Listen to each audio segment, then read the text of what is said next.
Hey guys, welcome back to my channel. Maria here from Just Live Your Thoughts. I hope you guys are all doing good. I'm doing great myself, thank you for asking. But this isn't actually a regular vlog, guys, so you will not see a piece of Marco in this video. This video is about a type of visa. Well, I'll say the visa. It's an EEA family permit. This is a type of visa, guys, that you will need in order to get into the UK from a European country. Now, what is an EEA family permit? If you guys are wanting to know more, stay tuned.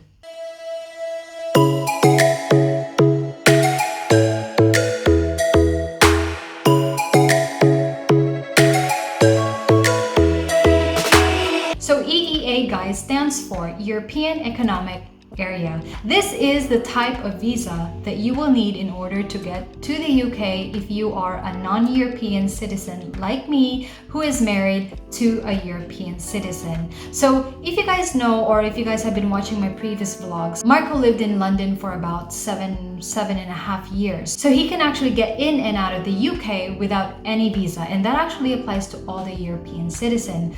But unfortunately for people like us and like me, I am a non-European citizen, so of course I would need to apply for a UK visa. So before I applied, guys, of course I still felt the trauma that I felt when I applied my first Schengen visa, and I felt like, oh crap, this is gonna get denied and I don't want to go through it again. So sometime in April, guys, me and Marco were actually talking and we wanted to go to a Schengen country. We're talking about going on a holiday for a few weeks, and we were going through all the Schengen countries. So we were like, okay, let's go to Belgium. We were actually looking at the Airbnb in Belgium, and you know, like I said in my vlog, if you guys can remember, we're not really good at planning. So we were just looking, but then we're like, okay, let's do this tomorrow. And we never go back to it. So that's why we end up doing nothing. So after talking about which Schengen country to go to, we ended up going to none. Okay, that's how good we are with planning. So guys, Marco has a brother in London, and we were like, okay, let's visit him sometime, so we might as well apply this London visa. So, you know, we had plans of going to London, but we didn't know we would go so soon. And I will tell you about why we went so soon,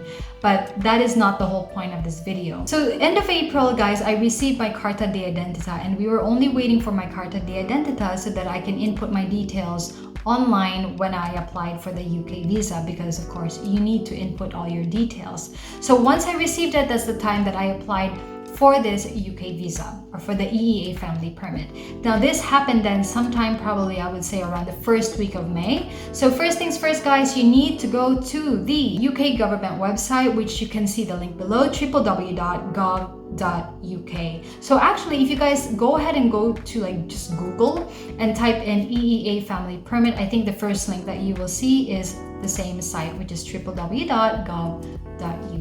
I would suggest for you guys to please just read everything first before you apply, so that you know that you're applying for the right type of visa. So after reading through the website, guys, I went and clicked on apply here or apply now, and then it led me to a page where I actually needed to choose a city that I wanted to provide my documents or my requirements. After choosing that, it'll lead me to the page where I need to put or input all my personal details. So any visa application actually asks this. So it's from your personal details, your husband's personal details, where you're from, your identification number, your passport number, and everything that's usually asked in a visa application. There were questions as well that I kind of thought were like, is this like a trick question? Because this is like so obvious. But one of the questions, for example, is, when was the last time you saw your husband? Today. When I read that, I'm kind of like, is this like a trick question? Because I'm scared to make a mistake, and I don't want this to be the reason why you'll deny my application. When I read that, I'm kind of like, okay, I looked at Mark, I'm like, okay, today. This is like answering truthfully. So just input today's date if that question also tricks you. Like I mentioned in my Schengen visa video, if you answer truthfully, everything will go smoothly. After, guys, inputting all my personal details and Marco's personal details, there were questions. There were a lot of questions. It took me 30 minutes to finish this application form. Now, it's not that they were hard questions. They were just unnecessary questions. And some of the questions, guys, were like, have you ever been part of a terrorist group? Have you ever been in jail? Have you ever been caught drug dealing or something like that? So these are just like below the belt questions. Like seriously, why would you need to ask this? Would anyone actually say, yes, me, I have been in jail, I am part of the terrorist group? And it's just crazy questions. And me and Marco were just kind of like looking at each other, shaking our head. But of course, I guess that's how they are, that's how the application goes. So if you really want to get there, might as well answer it to get through it. So after answering all the questions, guys, which took about 45 minutes to complete, the page then led me to the TLS contact in Rome. So I'll leave the link, guys, down below for the TLS contact, which is the place where I needed to go to in Rome to submit all my documents. So once I was led to the page, it then, I think if I can remember, guys, they created a profile for me already, or I needed to create one. I don't quite remember, but if they needed to ask anything from me, just input all your details. So on the TLS contact website, guys, this is where you would need to schedule your appointment. So it's up to you when you want to provide your documents or your requirements, and I will get into what requirements I provided. So guys, this was all in May, and on the 24th of May was the date that we decided to go to Rome to provide all my requirements. So what were the requirements? So of course, first off, my birth certificate, my marriage certificate from the Philippines, my marriage certificate here in Italy. Now, heads up, guys, if you guys have a document which is like in a different language or in a foreign language other than English, you would need to translate that. Now, the one in the Philippines, my Philippine marriage certificate is actually already in English, thank goodness.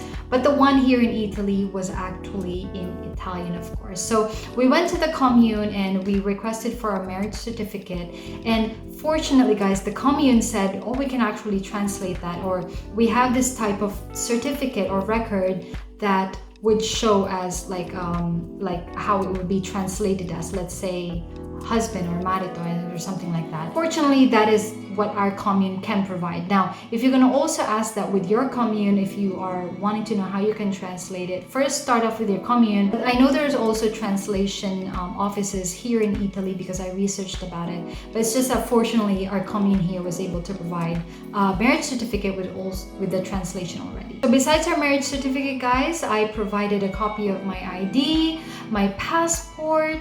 What else? I provided pictures. Now, like I said in the beginning, guys, I really researched about this. People were actually denied because they did not provide pictures. Now, I'm just basing it on what I read, but I wanted to provide pictures just in case it would add to anything. But Marco was like, seriously, do you need to do this? You know, they should be able to give it to you, but who knows what these people are thinking. So you might as well provide all the documents, provide pictures. I provided maybe, let's say, 7 pictures. I just photocopied it. Like, so you don't need to provide all the original ones, because at the TLS contact, guys, they will just scan it anyway, so they won't take your original documents. What I did was I just uploaded my pictures, and we didn't really have a colored printer here, so I just provided them a black and white picture, and I guess it was okay. Let's go back, guys. Marriage certificate, birth certificate, all in English, pictures.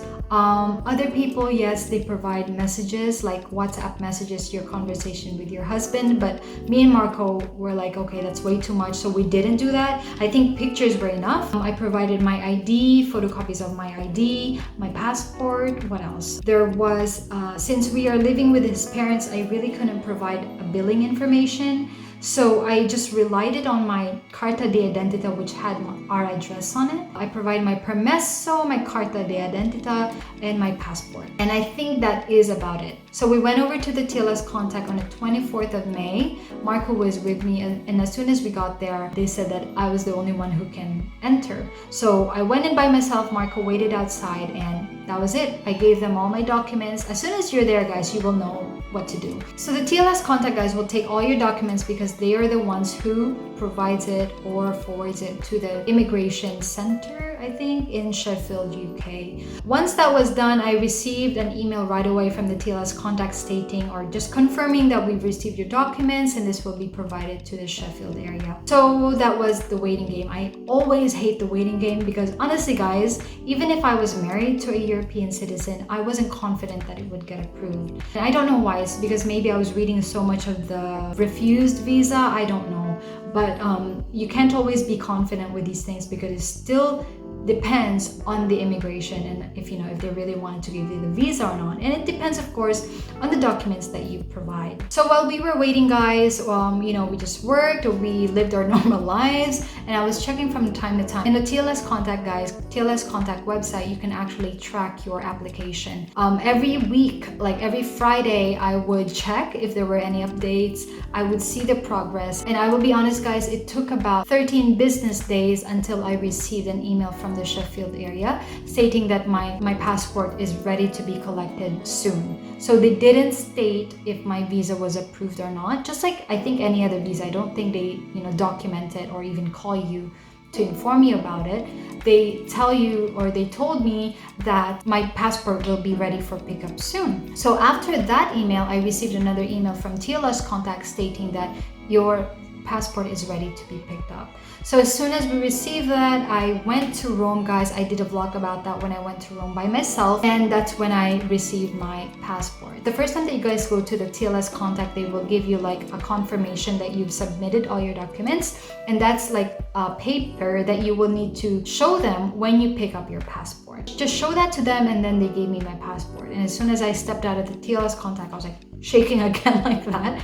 And then I opened it, and fortunately I was provided a visa. I felt happy, of course. London is just a beautiful city, like I've been telling you guys in my previous vlogs, but I was really happy that the waiting game is over. This anxious feeling, I just really hate it, especially when you're applying a visa. So guys, the visa looks like this. That's what it looks like. And so this visa, guys, is actually valid for 6 months. So we applied in May. I got it maybe at the end of May. No, sometime in June. And we went to London right away because my mom-in-law had to go to London to visit my brother-in-law, and she doesn't really speak English, so it's hard for her to go. So we just decided to just go after her so we could all come back together. So this is actually valid for 6 months, so meaning we can step in and out of the UK without any problems because I still have the visa. So I will only need to reapply once this EEA family permit expires. So what were the information, guys, when I reached the border control? They asked a few questions. Actually, they asked more questions here in Naples. When we were leaving to go to the UK, the guy, at the immigration or passport control was asking me if I had a visa. And I said, yeah, so here's my passport. He looked at it, and he was like looking at my permesso. So I don't think they actually experience this a lot because, Italians, they're European citizens. They can actually just go to, the UK without any questions. So I think it was just strange for them to experience this, but I guess that's why they ask questions. So, and I just pointed to Mark. I'm like, he's my husband. That ends it. And as soon as they find out you're, married to an Italian, then I think it's a go sign. I also had in my hand a marriage certificate just in case they ask for it, my passport, of course, which had my visa, my permesso di soggiorno, and also my carta di identità.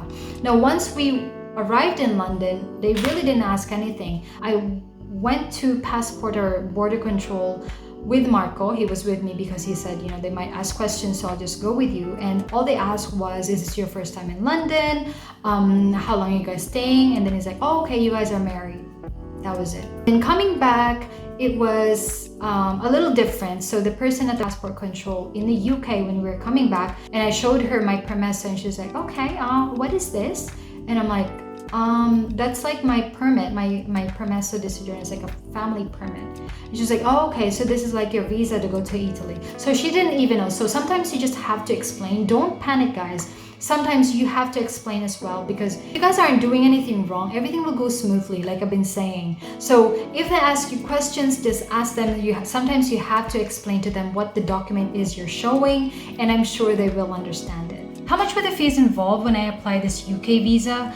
I would say about 6,000 pesos, but in euros it's around 90 euros, and then there were also like tax and all that, so around 110. So it reached about 110 euros to apply for this visa. So it's actually no joke. But the thing here, guys, is they say that it's free. So when you apply through the gov.uk, you don't pay anything. So where you get charged, guys, is through the TLS Contact. That's where they charge you 90 euros plus any tax or anything in addition that you want to add, and that is about it for the fees. Here's a funny story, guys. Before I applied all of this, before I submitted my application, I did my research like I mentioned at the beginning. Now, the funny thing is, I didn't know there was such thing as an EEA family permit. So what I did was I applied just the regular visa, like the standard visa, and I submitted everything. I answered everything. I input my details and everything. And then I paid actually for the standard visa. So I did the standard visa, guys, and the cost for that, or the fee for that, was around probably the same amount, but you also pay for the TLS. So it's like double the price if it's a standard visa. So thank goodness I found out about this EEA family permit. So I actually paid for it, and then I requested the refund, which they were able to refund within, let's say, 15 business days. Now, guys, besides this EEA family permit that I researched, I also found out about an Article 10 residence card. So when I heard that, I'm like, oh great, I have an Article 10 residence card. Because if you have an Article 10 residence card, guys, you don't need to apply for a visa to go to the UK. So I'm like, okay, great, I have a permesso di soggiorno, it says residence card on it. But then I further researched what an Article 10 residence card is. So if you are a non-EU citizen, partnered, or have a relationship with a European citizen, but live in a different country other than the country where your husband or your partner comes from. So for example, me, a non-European citizen, married to Marco, an Italian, but living in Spain, which is also a European country. So of course it has to be a European country. So let's say, for example, we're living in Spain and we're both working there. I would be given a residence card because we're living in Spain. So then that residence card is an Article 10 residence card. That is from my understanding what an Article 10 residence card is. So if you guys have that, I don't think you would need to apply for a visa. You just need to bring your marriage certificate and also your Article 10 residence card, and I think you are good to go. But of course, like I said, I don't want to sound like I'm Miss Know-It-All, so go ahead and search on Google as well. So Marco and I, guys, stayed in London for about only 5 days, and I hope we can go back to London sometime soon using the same visa, of course, because if we need to go back to London after 6 months, then I would need to apply another visa. But everything went smooth, guys. Everything went as smooth as a baby's bottom. It was just really the Schengen visa that I applied the first time that just went downhill. But everything after that, everything has been great. If you guys have any questions, go ahead and comment on the below or message me. I have my Instagram account. And that is it for today's video. I hope you guys liked this video, and if you guys did, go ahead and give it a thumbs up. If you guys also want to subscribe and follow us on our journey, go ahead and click on that subscribe button. And also click on that notification bell just so that you guys get notified once I upload a video. It's been great, guys. Thank you guys for watching as always. Have a good one.